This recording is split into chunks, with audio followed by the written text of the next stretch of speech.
Coach William Whitaker from Southern Guilford. Coach, good to see you again. Thanks, Andy. Congratulations on good basketball. Haley Chandler with us tonight, too, from coming in for the program. Got Haley coming up over 1,000 points scored now in her career. And yes. You're hanging in at Southern Guilford. I mean, it's not been easy. There's been some ups and downs. Had some players go here and there and play for places, but you've hung in.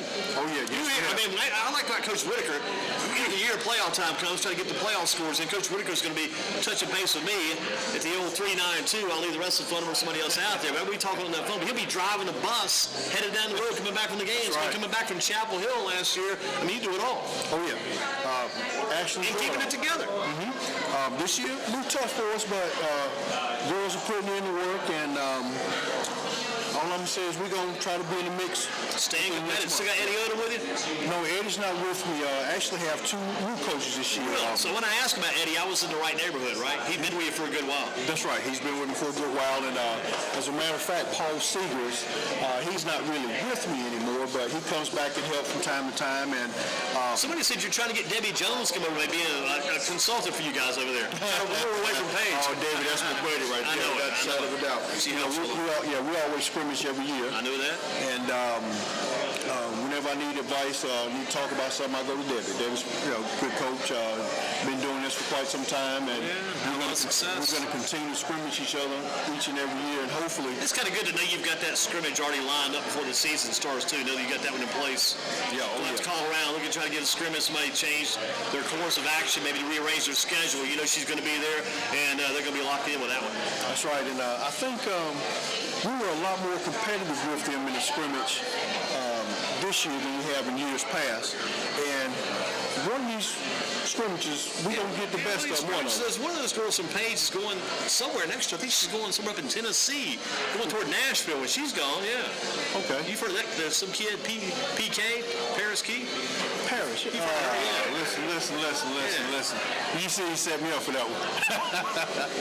Yeah, but Paris doing a heck of a job over at Paige High School. Special player. Oh, yeah. You've got a good one, too, in Haley Chandler. She's done a great job for you. Oh, man, I've had Haley ever since she was a freshman on my team, and I tell you what, she's progressed each and every year. Matter of fact, Haley, once upon a time, used to be so quiet, you couldn't get a peep squeak out of her. Now, sometimes she talks so much, I like to tell her, shh. Yeah, that's a good problem to have. Team leader, right? Oh, without a shadow of a doubt. What has made her be able to improve as a player as she have over the past couple of years? How has she gotten better and improved? Haley has been one that always put in the work during the offseason. She wants to come in and shoot around, wants you to work out with her one-on-one. She also played travel basketball for the first time this past year. Did she play for you in the offseason? Actually, I didn't coach. They can't do that. They can't do that anymore, can they? Can the coaches? No, they can. You can have at least 4. I got you. There's a little specification there then. Yeah. So she did get an opportunity to play, did very well, and like I say, this kid, she likes being in the gym. And with that hard work and dedication that she's put in during the offseason, it's really showing. Now, you're also, got to mention this too coming in, Coach William Whitaker with us, is a grandfather and also a recent father as well. Grandfather and father almost within the same year. That's exactly right. Don't ask me how that happened. I believe God just sent us another daughter. Wanted me to keep busy and stay young. It was you to keep coaching. That's right. Oh, no, I'm going to keep her away from basketball. Hey, if I can. I don't think you can do that. She'll start traveling when you go to the practices and hang out like Nene did back in her day. She's enjoying it now. Yeah. Basketball. As soon as we pull up, she's 2.5 years old. As soon as we pull up and stuff, basketball. She's saying it out loud. Huh? Yeah. That's great. That's what you want to see. Oh, without a shadow of a doubt. But she'll be one of the future superstars of the Whitaker family, I'm sure. Oh, yeah. If she goes that way, we're going to make sure she understands the game perfectly well. Back in your day, you played over at Paige. Did you remember Mickey Johnson? Was that before you or after you were? Mickey was a senior when I was a sophomore. Is that right? So you guys were probably on the same team together then. Very close to it. I was on JV. Yeah, okay. They told me he was the point guard back then, and you kind of became the point guard later on maybe then. Yeah, but, out of that team that we had back in 1982 that I played on, we had 14 players that probably could have started anywhere in the city. We had the likes of the John Newman, the Haywood Jeffries, the Mike Fosters, the Danny Manners, the Lane Schiffmans, the Walker Poole, Churchill Brown, Darrell Miller, William Green. I can remember the whole team. David Brockman, yes. That was a very solid team. And actually, they went on in '83 to win the state championship. And you graduated in 82? I actually graduated in 83, but I didn't play in 83. I got you. Didn't play last year then. That's right. Well, you missed it by one stretch. Missed it by one. That was one heck of a team we had back then. Danny Manning's junior year, I guess, then. That's his junior year. So you went over his senior year and played out in Kansas. Played in Kansas, that is correct. Man, what did you learn? We had Coach Matt Morris, interviewed him back during the Timco tournament. What did you learn from Coach Morris back in those old days? Oh, man, I tell you what. I'd be using some of it even today. I don't know. I use a lot of some of what Coach Matt Morris taught us back in the day. As a matter of fact, Coach Morris is what I used to call the old school throwback coach, and that's what I base myself on right now because at the time we may not have understood what he was trying to teach us and the discipline aspects as far as life is concerned, but as we got older, you started to understand what Coach Morris was teaching us at the time, and even then, there were times that probably some of us didn't like him. It wasn't because we didn't understand. But like I said, as we got older, we understood what his teachings were, and I have actually adapted those teachings, and I bring to Southern Guilford. Do you have any coaches? I mean, you mentioned Coach Jones a little bit earlier, and you mentioned Coach Morris talking about him, what he did for you and helped you back in the day. Do you have other coaches that you're like your confidants? If you need some help with something, you get on the phone, call a coach up. You guys got like a network? Yes. Two of them that I continue to talk to through this day. Eddie Odom, who's over there with Delaney Red at New Hope Christian, and also Paul Seegers, which we started coaching together about 15 years ago. So those two guys I still have the utmost respect for, and we always talking basketball, even today. Paul what about these younger coaches, like these guys, like these Clavon Ingram and Reggie Hines, some of those younger coaches? They're coming along now too, right? Yes, they're coming along too. I'm not sure where Reggie Hines is right now, but Clavon is over at New Hope with Delaney also. He's stuck with Delaney a long time, hasn't he? That's correct. Kind of see Clavon one day maybe spreading his wings and going for a head job somewhere, maybe down the road? Yeah, I can see that. The young man's very knowledgeable of the game, and actually, he played for Smith, and he did okay. Yeah, I want to make sure he listens to that. He did okay. He did okay. I still could take him any day of the week. Tell you what, that guy was strong. He was a strong player. I'll tell you what, Eddie Odom wasn't bad at Grimsley. Yeah, I need to remember more about Eddie. Yeah, Eddie wasn't bad. I think Eddie was more of maybe the late 80s, if I'm not mistaken. Gotcha. Yeah, he's a pretty good solid point guard also. How is this team of yours improving and getting better? We talked about it a little bit earlier, but what's happening with this team to make this Southern Guilford team a better team and also to make it a sustainable team? You guys are kind of sustained. You haven't gone back down. Even though you lost some players to other schools, you haven't gone down. You've kind of sustained and continue to get better, maybe with a lot younger talent too. Yeah, we got to get consistent. When we played Southwest Randolph, that was probably our best game of the year, and I thought from that point we were going to start to exceed. But we've had some times where we played great and we play down. We just got to get that consistency going with the work that the girls are putting in. Hopefully, that's going to come real soon. We mentioned Haley Chandler, the good job she's done. Who else is doing it for you this year? You've got Alani Williams, she's at the point. Alani Gaines, she's at the point guard position.